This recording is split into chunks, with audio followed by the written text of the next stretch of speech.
Right now, someone weaker than you is winning. Why? Because they look more certain.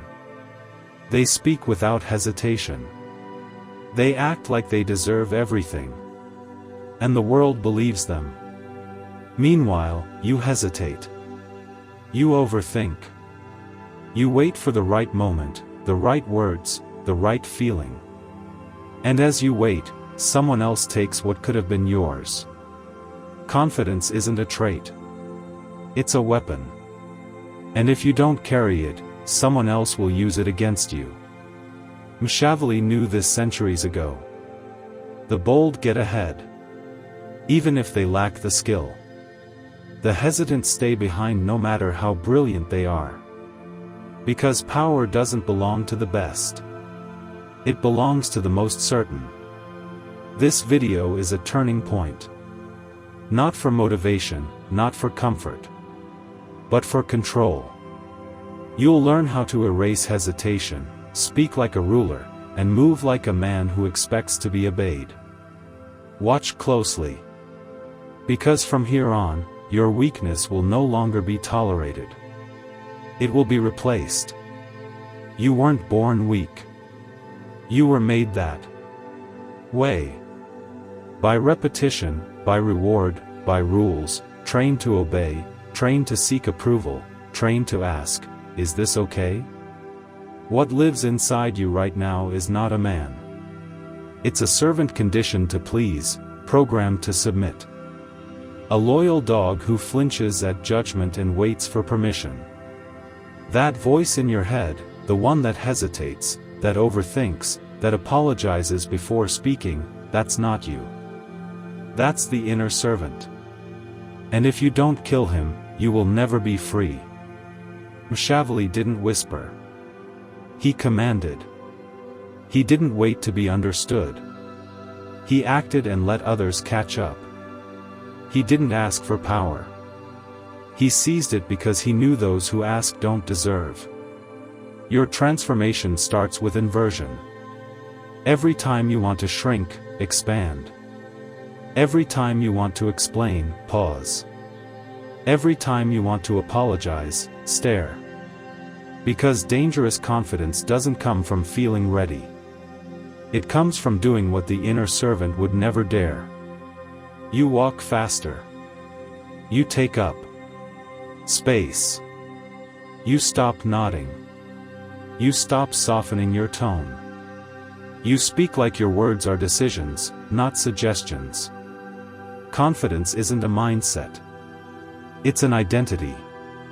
And that identity is forged in defiance. Not against the world, but against the version of you that still wants to serve. So here's your first rule. If it makes you small, kill it. A thought, a habit, a person, kill it.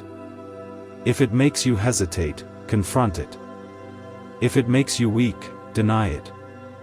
If it tries to be liked, laugh at it. The world will tell you to be kind, polite, and nice. But here's the Machiavellian truth. Nice men are tools. They get used, discarded, replaced. Powerful men aren't nice. They're precise, measured, controlled, calculated, and it starts by slaughtering that little voice inside you that still begs to be accepted. You don't need permission. You don't need validation. You need only one thing, the willingness to become feared, not by others, but by your former self. Because once you kill the servant, the ruler awakens. Powerful men don't arrive loudly. They arrive with presence. Not through their voice, but through their silence, their stillness, their stare. You don't need to be known. You don't need to be liked. You just need the atmosphere to shift the moment you enter. That's how a man moves when he owns the room. Not because he's been told he does, but because he behaves like he always has. Machiavelli understood this in the royal courts. The ones who ruled weren't always the kings. Sometimes it was the man in the corner who barely spoke. But when he did, the entire court leaned in.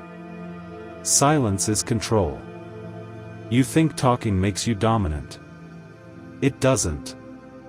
It makes you predictable. The quiet man is the threat because no one knows what he's thinking.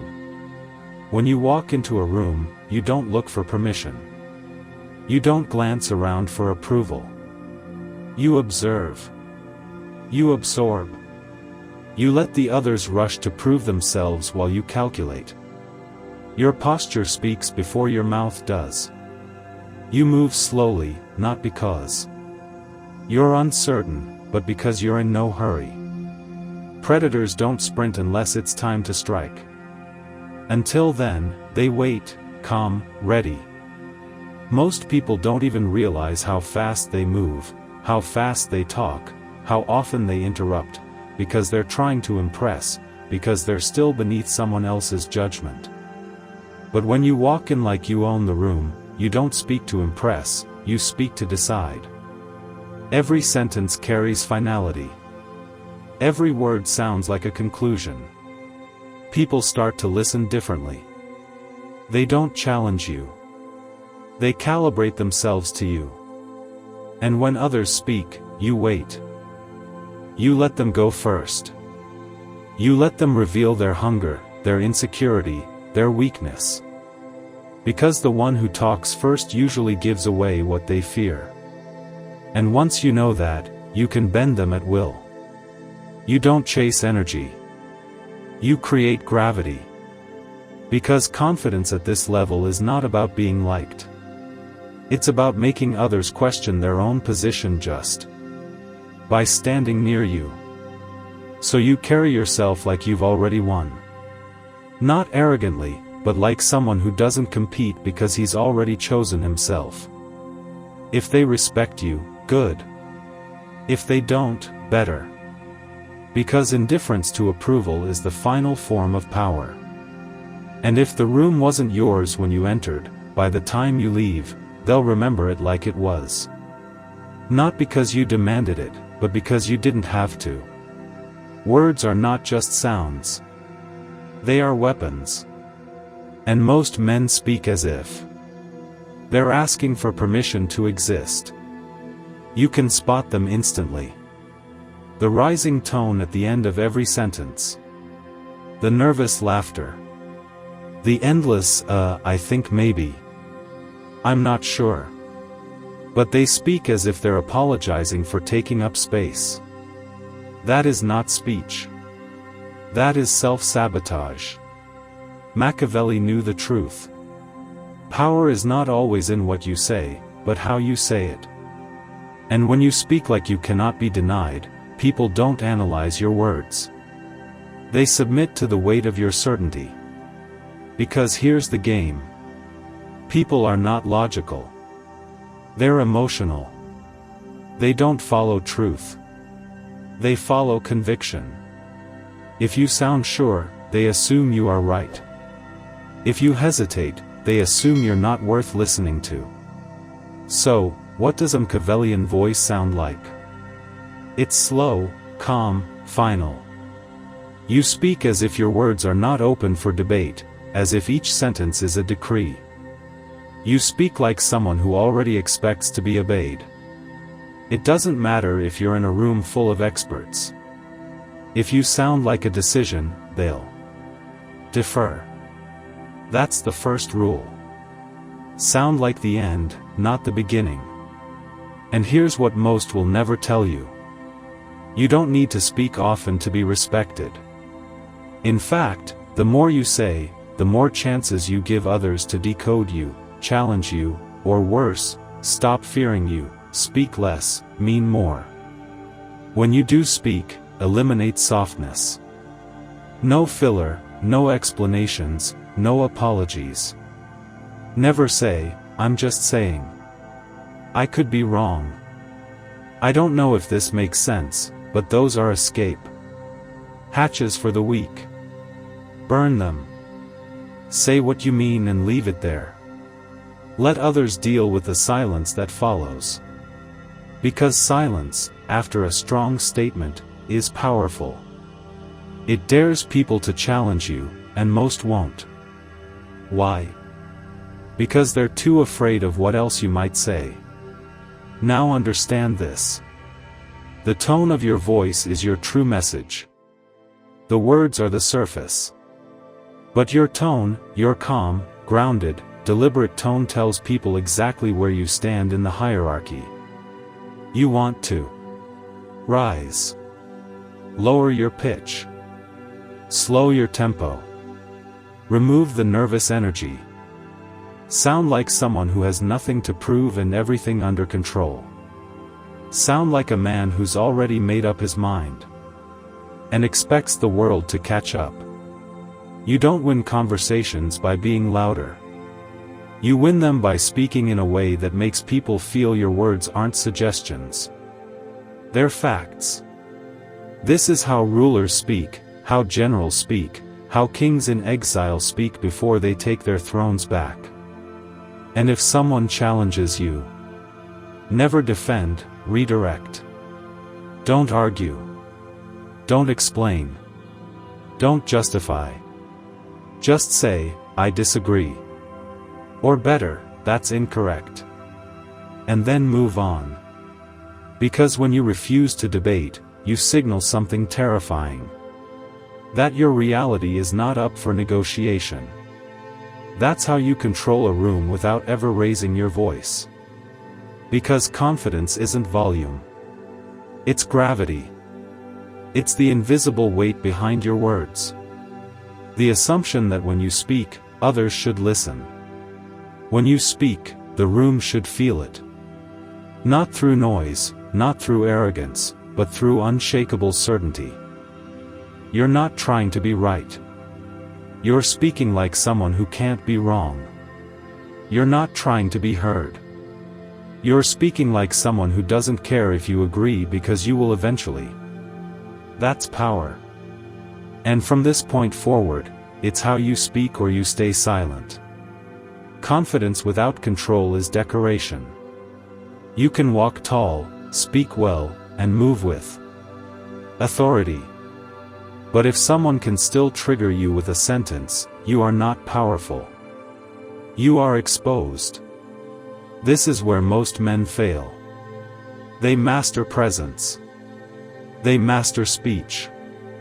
But their emotions still belong to everyone else. A whisper of disrespect, and they react. A compliment and they soften. A silence, and they spiral. You are not free until you master the invisible war, the one inside your own mind.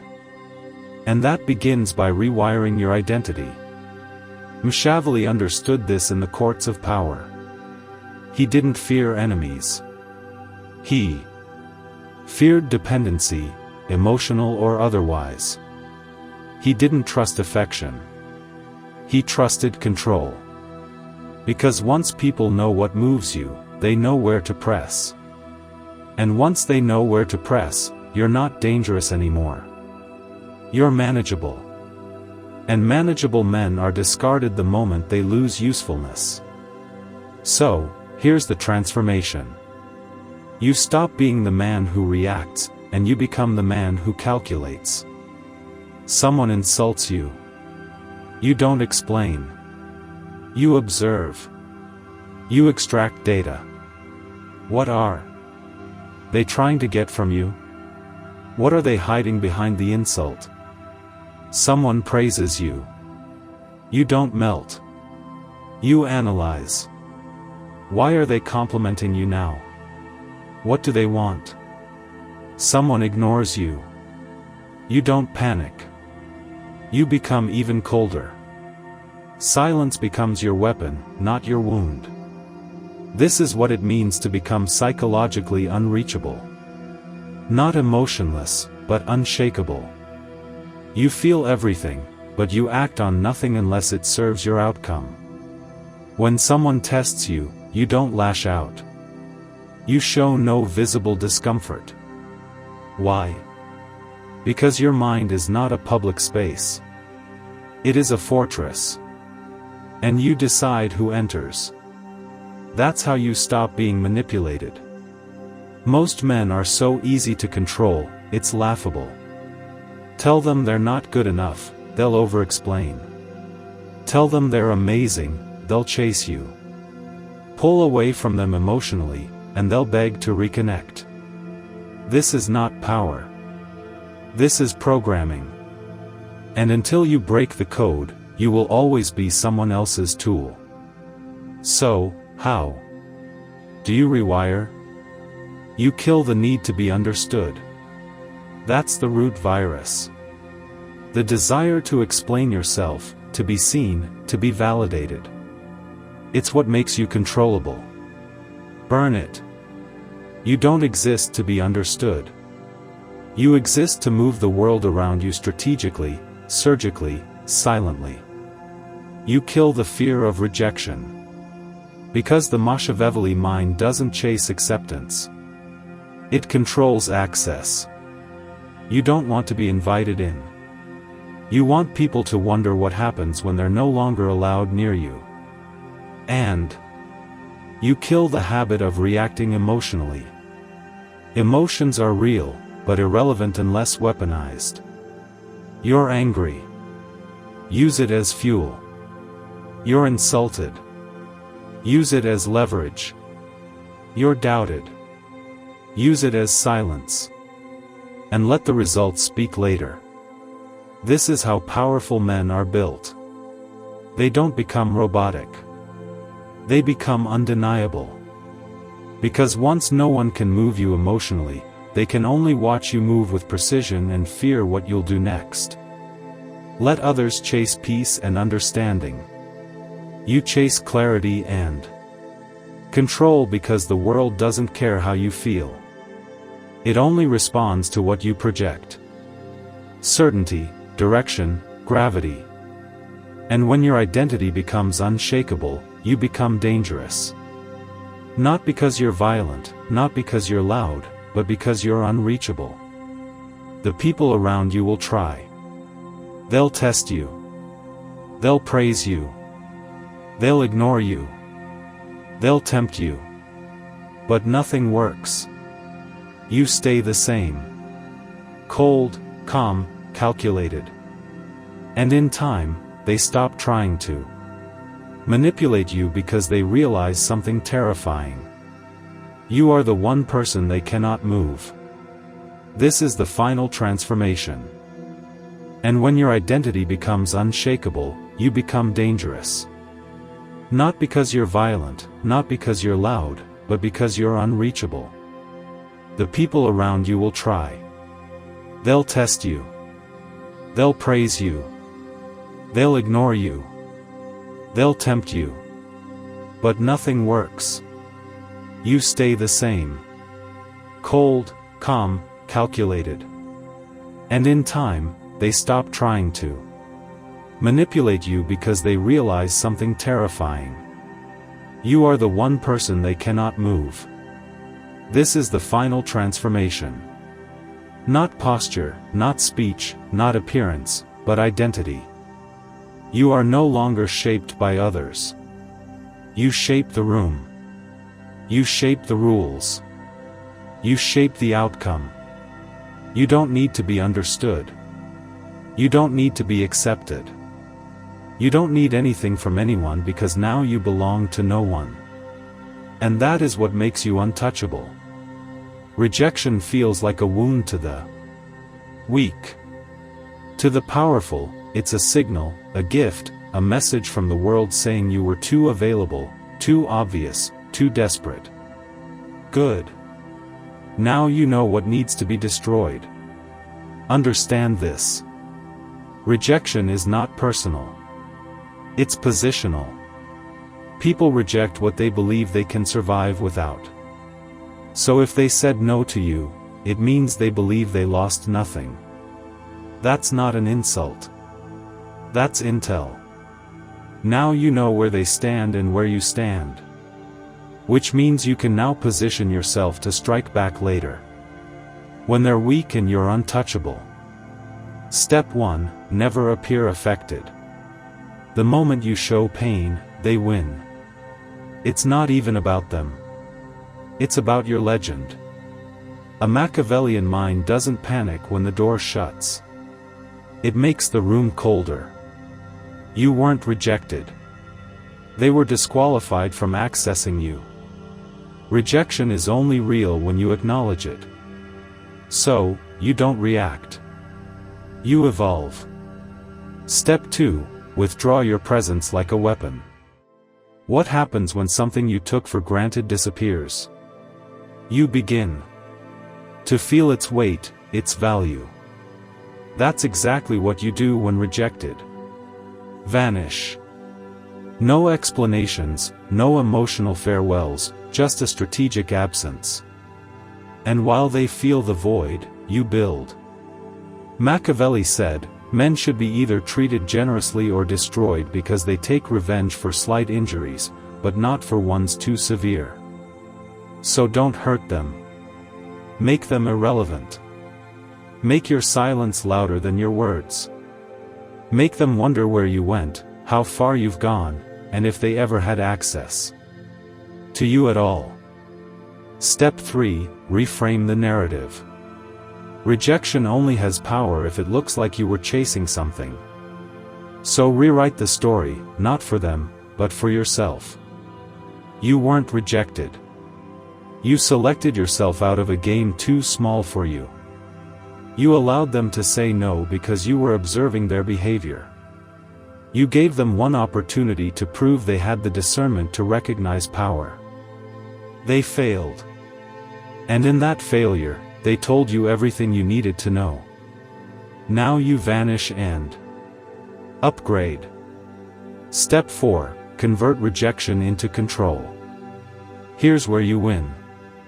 Rejection is clarity. Most people live in confusion, not knowing who respects them, who uses them, who fears them. But rejection cuts through that fog like a blade. Now you know who's blind. Now you know where your power has no impact yet. So what do? You refine your edge. You sharpen your image. You amplify your value so loudly that the people who once ignored you now have to explain themselves when they speak your name. And the next time they come back, they will. You don't even need to reject them. You've already evolved beyond their reach. That's control. Silent, permanent, elegant. Step 5. Weaponize your comeback. The goal is never revenge. Revenge is emotional. Machiavellian power is always calculated. So you don't try to get back at anyone. You let time handle that for you. You reappear only when your presence creates discomfort. When your success is so visible, they can't avoid it. When the person who rejected you is now watching you dominate the very space they thought you didn't belong in, you say nothing. You offer no spite, no sarcasm, no ego. You offer a simple glance, or better, no glance at all. Because now you're not trying to be accepted. You're setting the standard. Final word. Rejection is not defeat. It's the test, the filter, the fire that shows you what needs to be cold, what needs to be cut, and who needs to be left behind. So remember this, you weren't rejected. You were redirected toward a version of yourself that doesn't ask twice, doesn't flinch, and doesn't wait to be chosen. Now go build in silence and return as a force they can't reject even if they want to. You've been reshaped, not inspired, not motivated. Rebuilt from the inside out. You killed self-doubt. Not with affirmations, but with action. You didn't wait to feel ready. You moved. You acted. And you learned that power doesn't belong to the perfect. It belongs to the bold. You took rejection and turned it into fuel. No more chasing approval. Now you let people feel the cost of losing you. You became scarce, strategic, silent, and they noticed. You stopped entering rooms to be accepted. Now you own them through presence, posture, and precision. You no longer speak to be heard. You speak as if no one can afford to disagree. And above all, you rewired your identity. You're no longer predictable. You're no longer easily moved. You've become unreachable, emotionally untouchable. They can't provoke you. They can't tempt you. They can't shake you because you belong to no one now. And that makes you unforgettable. That's what creates a legend. Not noise, not fame, powerful silence, cold clarity, ruthless consistency. You don't need to announce your transformation. They'll feel it in your walk, in your tone, in your absence. You've become the man people observe quietly. The one who used to chase, now being chased. The one who used to ask, now deciding. The one who no longer needs approval because he became the standard. So no, this wasn't just about confidence. This was about dominance, mental, emotional, psychological. You are not here to fit in. You are here to move the pieces, to bend the room, to haunt their memory, even in silence. Because legends don't beg, they don't explain. They exist and the world reshapes around them. Final command. Like this video if you're done chasing. Subscribe if you're ready to become the kind of man they can't control, can't predict, and can never forget. Because this isn't self-help. This is war. And you just became a weapon.